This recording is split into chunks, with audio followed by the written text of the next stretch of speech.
రాష్ట్ర ప్రభుత్వం ప్రైవేటు జపం సాగిస్తుందండి. చంద్రబాబు అంటేనే ప్రైవేటు. వాస్తవానికి చంద్రబాబు ఉమ్మడి రాష్ట్రంలో ఉన్నప్పటి నుంచి కూడా అనేక రకాలైనటువంటి ముఖ్యమైన పరిశ్రమల్ని ప్రైవేట్ చేసిన గనుడైన. అనేకం, ఒకటి కాదు, నిజాం షుగర్స్ నుంచి ఆజాంజాహి మిల్లు వరకు అనేక రకాల ప్రభుత్వ రంగ సంస్థల మిల్లుల్ని, ప్రభుత్వ రంగ పరిశ్రమల్ని ప్రైవేట్కి అప్పగించినటువంటి ఘనత చంద్రబాబు నాయుడుకు ఉంది. అనేక చరిత్ర. ఇప్పుడు చంద్రబాబు నాయుడు తాను 1995 నాటి సీఎం అని చెప్తున్నారు. ఇప్పుడు అది కూడా అదే తరహాలో మళ్ళీ ప్రైవేటు పరం ప్రైవేటు పరం మంత్రాన్ని జపించబోతున్నారు. ఇప్పటికీ అన్ని ప్రైవేటు పరం, ఒకటి కాదు, అన్ని రకాలుగాను ప్రైవేటు పరం చేసేటువంటి ప్రయత్నాల్లో ఉన్నారు. మెడికల్ కాలేజీలు ప్రైవేటు పరం, రోడ్లు ప్రైవేటు పరం, నిన్న ప్రకటించినటువంటి గోదావరి బనకచెర్ల సాగునీటి ప్రాజెక్టు ప్రైవేటు పరం, అన్ని ప్రైవేటు పరం. అందులో భాగంగానే ఇప్పుడు ఆయిల్ ఫెడ్ను కూడా ప్రైవేటు పరం చేసే ప్రయత్నంలో ఉన్నారు. ఆయిల్ ఫెడ్ కోసం చెప్పి ఏపీ ఆయిల్ ఫెడ్ 1980లో ఏపీ కోఆపరేటివ్ సొసైటీస్ యాక్ట్ కింద ఏర్పాటైంది. దీనికి అనుబంధంగా పశ్చిమ గోదావరి జిల్లా పెదవేగిలో 1992లో ప్రత్యేకంగా ప్రాసెసింగ్ యూనిట్ని ప్రారంభించారు. ఇది ఆయిల్ అంటే ముఖ్యంగా పామ్ ఆయిల్ ఉత్పత్తి చేసేటువంటి రైతులకి చాలా చాలా అనువుగా ఉన్నటువంటి ప్లాంట్. ఆయిల్ పామ్ అనేది ముఖ్యంగా పామ్ ఆయిల్కి సంబంధించినటువంటి రైతులందరూ పశ్చిమ గోదావరి జిల్లాలో ఎక్కువ మంది ఉన్నారు కాబట్టి మెట్ట ప్రాంతంలో వాళ్ళందరికీ అందుబాటులో ఉండడం కోసం ఆ ప్రాసెసింగ్ యూనిట్ని ప్రారంభించారు. ఈ యూనిట్ 2019-23 మధ్య రికార్డు స్థాయిలో 1,25,000 టన్నుల పామ్ ఆయిల్ని ప్రాసెసింగ్ చేసిందండి. రికార్డు లెవెల్లో 1,25,000 టన్నులు. పైగా ఈ ప్రాసెసింగ్ యూనిట్ ఒక్కొక్క గెలకు 3,500 చొప్పున లాభాలు అందిస్తుంది. ప్రస్తుతం 168 కోట్ల లాభాల్లో ఉంది. ప్రాసెసింగ్ యూనిట్ ఏదో కొన్ని కంపెనీలు వైజాగ్ స్టీల్ నష్టాల్లో ఉంది కాబట్టి ప్రైవేటు పరం చేస్తున్నారు, నష్టాలు పాలయ్యింది కాబట్టి ప్రైవేటు పరం చేసేయాలని చెప్పి కొంతమంది వాదిస్తున్నారు. కానీ నష్టాల కారకులు ఎవరనేది ఆలోచించట్లా. నష్టాల్లో ముంచి ఆ తర్వాత దాన్ని ప్రైవేట్ వాళ్ళకి కారు చౌకగా కట్టబెట్టే ప్రయత్నం జరుగుతుందన్నది చాలామందికి అర్థం కావట్లా. ఇప్పుడు ఆయిల్ ఫెడ్ ఇది లాభాల్లో ఉంది. 168 కోట్ల రూపాయల లాభాల్లో ఉన్నటువంటి కంపెనీ లాభాలు అర్జిస్తుంటే ఎందుకు ప్రైవేటు పరం చేస్తున్నారు?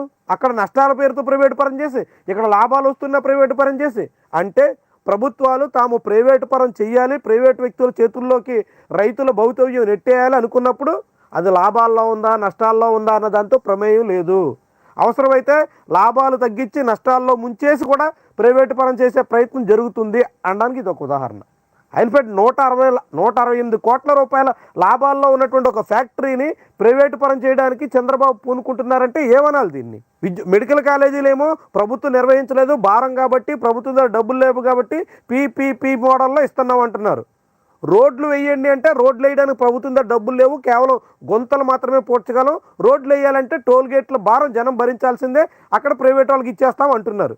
మరి అక్కడ డబ్బులు లేవు కాబట్టి ప్రైవేట్ వాళ్ళకి ఇస్తుంటే మరి ఇక్కడ డబ్బులు 168 కోట్ల రూపాయల లాభాల్లో ఉందే, రికార్డు స్థాయి ప్రాసెసింగ్ జరిగిందే, గెలకి 3,500 రూపాయల లాభం ఆర్జిస్తుంది, రైతులకు అందుబాటులో ఉందే, రైతులకు ప్రయోజనకరంగా మారిందే. అలాంటి ఆయిల్ ఫెడ్ యూనిట్ని ఎందుకని ప్రైవేట్ పరం చేస్తున్నారు అంటే ప్రైవేటు వాళ్ళకి లాభాలు కావాలి. ప్రైవేటు వాళ్ళకి లాభాలు పెరగాలంటే ప్రభుత్వ రంగ సంస్థలు మూతేసేయాలి. ప్రభుత్వ రంగ సంస్థ మూతేసేస్తే ప్రైవేటు వాళ్ళు ప్రాసెసింగ్ ఛార్జ్ అదనంగా వసూలు చేసి రైతుల నుంచి మరిన్ని లాభాలు గుంజే ప్రయత్నం చేస్తారు. అందుకోసం అడ్డంకిగా ఈ ఆయిల్ ఫెడ్ ఉంది. దానికోసం చంద్రబాబు ఆయిల్ ఫెడ్ని ప్రైవేటు పరం చేయడానికి సిద్ధమవుతున్నారు. ఏమనాలి దీన్ని? నష్టాల్లో ఉంటే అమ్మేసి, లాభాల్లో ఉంటే అమ్మేసి, డబ్బులు లేవని అమ్మేసి, డబ్బులు సంపాదిస్తుంది కూడా అమ్మేసి ఇంకెట్లా? మరి ప్రభుత్వం ఆదాయం పెంచుకోవడం సంపద సృష్టి అంటే ఇదేనా? సంపద సృష్టి అంటే ఇదే కదా. 168 కోట్ల రూపాయల లాభం తీసుకొచ్చింది. 168 కోట్లు అంటే అది ప్రజాధనం, ప్రజలకు ఉపయోగపడుద్ది, ప్రభుత్వానికి. మరి లాభాలు వచ్చేటువంటి సంస్థలను కూడా అమ్మేస్తే ఇంకెక్కడ ప్రభుత్వానికి సంపద సృష్టి? ప్రజల మీద పన్నులోసి, ప్రజల మీద కరెంటు ఛార్జీలు పెంచి, భారాలు పెంచి అదేనా సంపద సృష్టి? సంపద సృష్టికి ఉన్నటువంటి మార్గాలు, అవకాశాలు, వెసులుబాటు అంతా కూడా కాలదన్నేసి అదంతా పక్కన పడేసి అన్ని నష్టాలు పాలు చేసేసి లాభాల్లో ఉన్నటువంటి సంస్థలు కూడా అమ్మేసి ప్రభుత్వానికి రావాల్సినటువంటి ఆదాయాన్ని తుడిచేసి ఏమి సాధిస్తారు? ఎట్లా సంపద పెంచుతారు? ప్రభుత్వం ఆలోచించాలి. ఇది చాలా రైతులకు సంబంధించిన పామాయిల్ ఉత్పత్తిలో ఆంధ్రప్రదేశ్ ముందంజలో ఉంది. దేశంలోనే అత్యధికంగా పామాయిల్ ఉత్పత్తి చేసేటువంటి రాష్ట్రం. పామాయిల్ ఎక్కడో మలేషియా నుంచి, ఇండోనేషియా నుంచి అధిక ధరకు దిగుమతి చేసుకోవాల్సినటువంటి అవసరం లేకుండా దేశంలో పామాయిల్ సాగు పెంచాలని కేంద్ర ప్రభుత్వం ఆలోచిస్తుంది. ఆ పామాయిల్ సాగు పెంచడానికి అనుగుణంగా రాష్ట్ర ప్రభుత్వం ఆయిల్ ఫెడ్ పేరుతో ఒక ప్రాసెసింగ్ యూనిట్ని పెట్టింది. ఈ ప్రాసెసింగ్ యూనిట్ని కూడా మూసేసి రైతులందరూ ప్రైవేట్ కంపెనీల బారిన పడేలా చేసి, ప్రైవేట్ వాళ్ళ లాభాల కోసం రైతులు నష్టాలు పాలయ్యేలా మార్చేసి ఏం సాధిద్దామని, ఎక్కడి దాకా తీసుకెళ్దామని. గతంలో కోఆపరేటివ్ షుగర్స్ ఫ్యాక్టరీలు అట్లా చేశారు, కోఆపరేటివ్ డైరీలు అట్లానే చేశారు. ఇప్పుడు హెరిటేజ్ లాంటి సంస్థలు భారీగా లాభాలు ఆర్జిస్తున్నాయి. ప్రభుత్వ రంగ డైరీలన్నీ నష్టాలు పాలయ్యి మూతపడ్డాయి.